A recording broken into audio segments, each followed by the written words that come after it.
Hi friends, welcome back to my channel. ఈరోజు పొలాల అమావాస్య.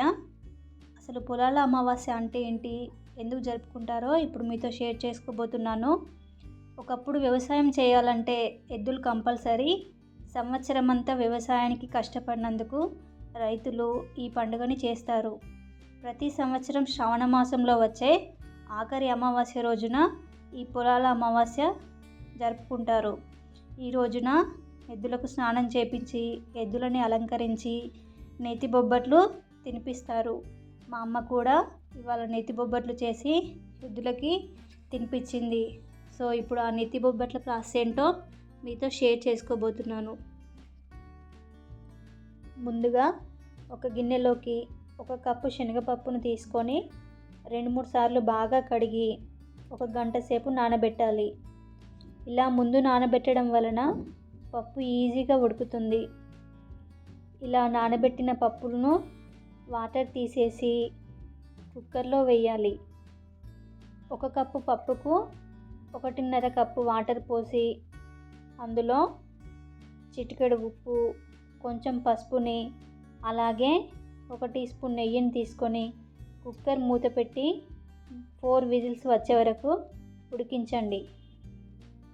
ఈ పప్పు ఉడికేలోపు పిండిని కలిపి తీసుకుందాం.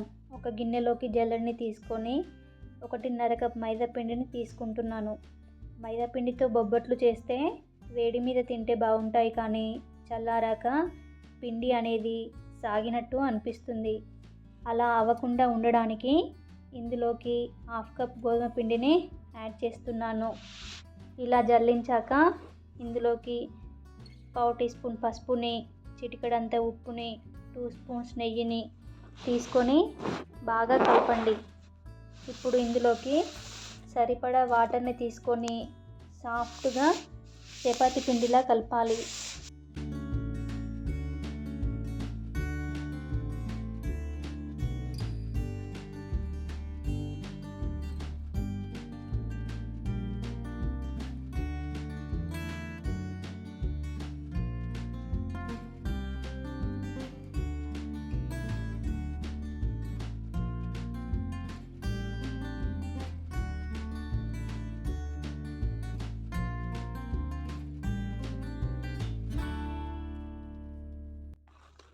ఇలా కలిపిన పిండిని మూత పెట్టి పక్కన పెట్టాలి.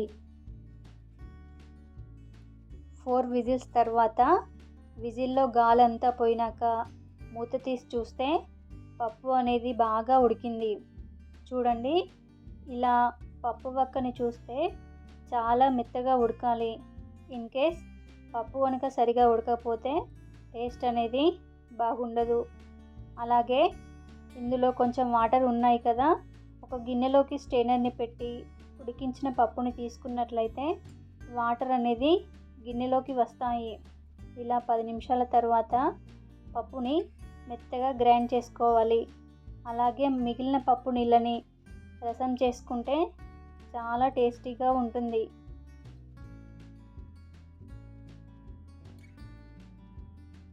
ఇప్పుడు స్టవ్ మీద ప్యాన్ పెట్టి అందులో 1 టీ స్పూన్ నెయ్యిని వేయాలి. మనం ఏ కప్పుతో అయితే పప్పు తీసుకున్నామో అదే కప్పుతో 1 కప్పు బెల్లం తీసుకోవాలి. 1 కప్పు పప్పుకి 1 కప్పు బెల్లం అనేది కరెక్ట్గా సరిపోతుంది. ఇన్ కేస్ మీకు స్వీట్ ఎక్కువ కావాలి అనుకుంటే ఒక 2 స్పూన్స్ బెల్లంని ఎక్కువ యాడ్ చేసుకోండి. ఇలా తీసుకున్న బెల్లంని మంటని మీడియం ఫ్లేమ్లో పెట్టి బాగా కరిగించండి. ఇలా కంప్లీట్గా బెల్లం కరిగాక మనం గ్రైండ్ చేసి పక్కన పెట్టుకున్న పప్పును వేయాలి. చూడండి, బెల్లం అనేది చాలా చక్కగా కరిగింది. ఇప్పుడు ఇందులోకి మనం ఉడికించి గ్రైండ్ చేసి పక్కన పెట్టుకున్న పప్పుని ఇందులోకి యాడ్ చేసి బాగా మిక్స్ చేయాలి. పాకం అంతా కలిసేలా బాగా కలపండి.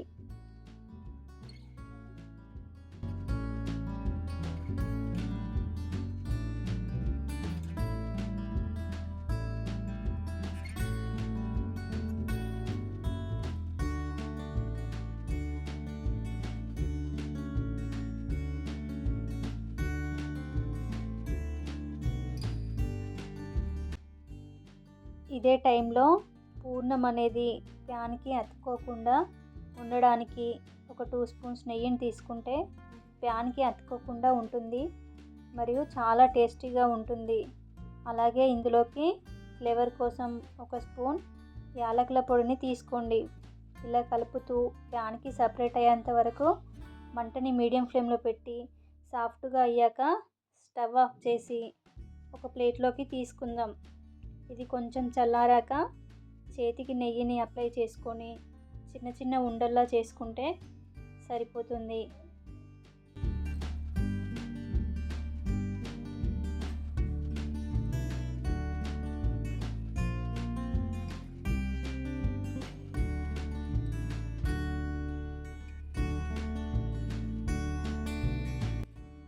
ఇలా ఉండల్లా ప్రిపేర్ చేశాక మనం కలిపి పెట్టిన పిండిని తీసుకొని మిక్స్ చేసుకుందాం.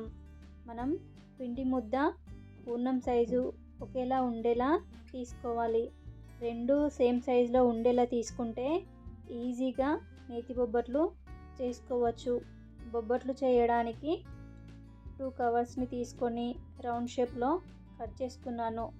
ఇలా కట్ చేశాక కవర్కి నెయ్యి అప్లై చేసి పిండి ముద్దను తీసుకొని కొంచెం స్ప్రెడ్ చేసి ఇందులోకి పూర్ణం ఉండను తీసుకొని చక్కగా క్లోజ్ చేయాలి.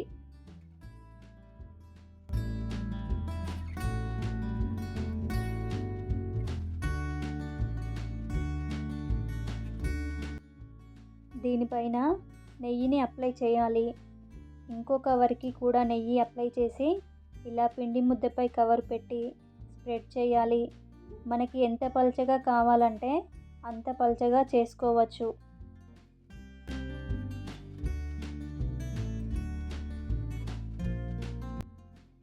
ఇలా చేసిన బొబ్బట్లని కాల్చడానికి స్టవ్ మీద ప్యాన్ పెట్టి ప్యాన్ వేడయ్యాక బొబ్బట్లను తీసుకొని 5 సెకండ్స్ కాల్చండి. ఇలా కాల్చాక మరో పక్కన టర్న్ చేసి కాల్చండి.